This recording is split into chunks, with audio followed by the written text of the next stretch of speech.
Halo semuanya, kali ini kita ingin belajar aspek makhluk hidup dan lingkungan. Apa sudah tahu makhluk hidup dan lingkungan?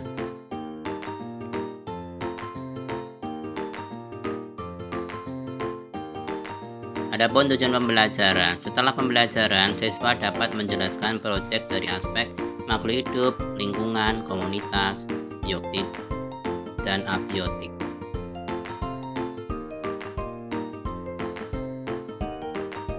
Aspek ekologi, komponen ekologi, yaitu komponen abiotik dan biotik.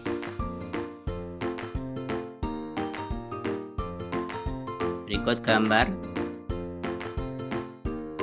biotik dan abiotik.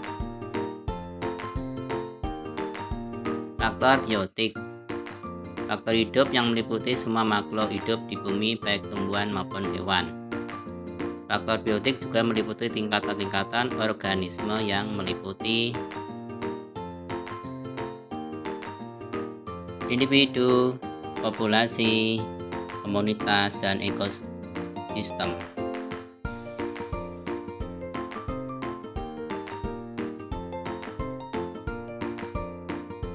Individu, satu makhluk hidup yang Anda lihat itu disebut individu. Ada bermacam-macam adaptasi makhluk hidup terhadap lingkungannya. Satu, adaptasi morfologi. Yang kedua, adaptasi fisiologi.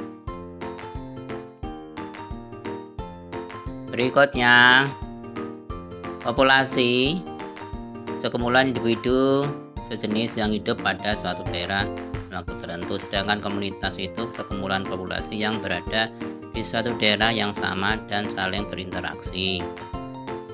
Sedangkan ekosistem itu antara komunitas dan lingkungannya selalu terjadi interaksi. Dengan biosfer, seluruh ekosistem di dunia disebut biosfer. Berikut perbedaan individu, populasi, komunitas, dan ekosistem. Faktor abiotik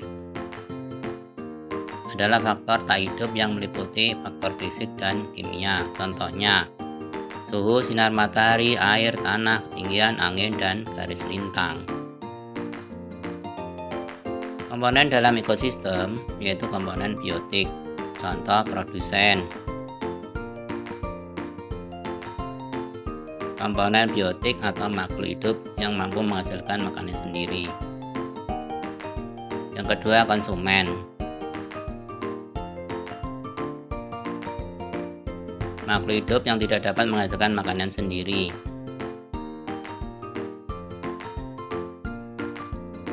Contoh, karnivora, hewan pemakan daging.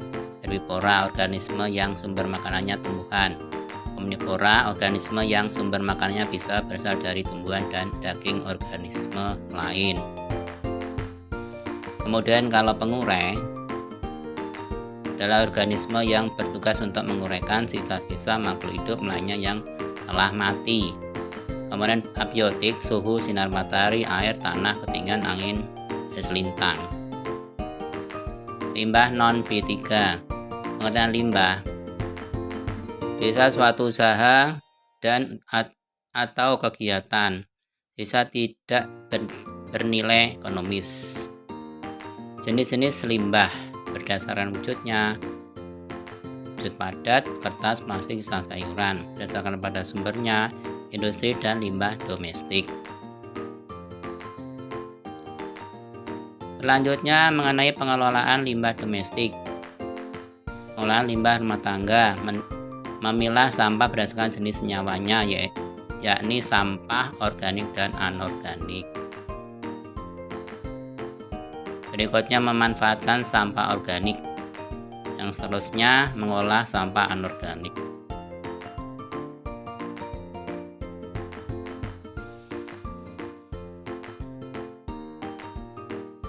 Berikutnya pengomposan. Kompos adalah hasil penguraian bahan-bahan organik yang dapat dipercepat dengan menambahkan populasi mikroorganisme dan menjaga lingkungan yang tepat.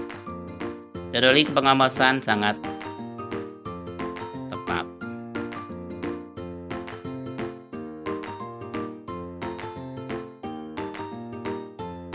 Umumnya untuk mempercepat proses pengembosan digunakan aktivator pengembosan yang dapat berasal dari cacing. Apa yang Anda ingin tanyakan? Terima kasih.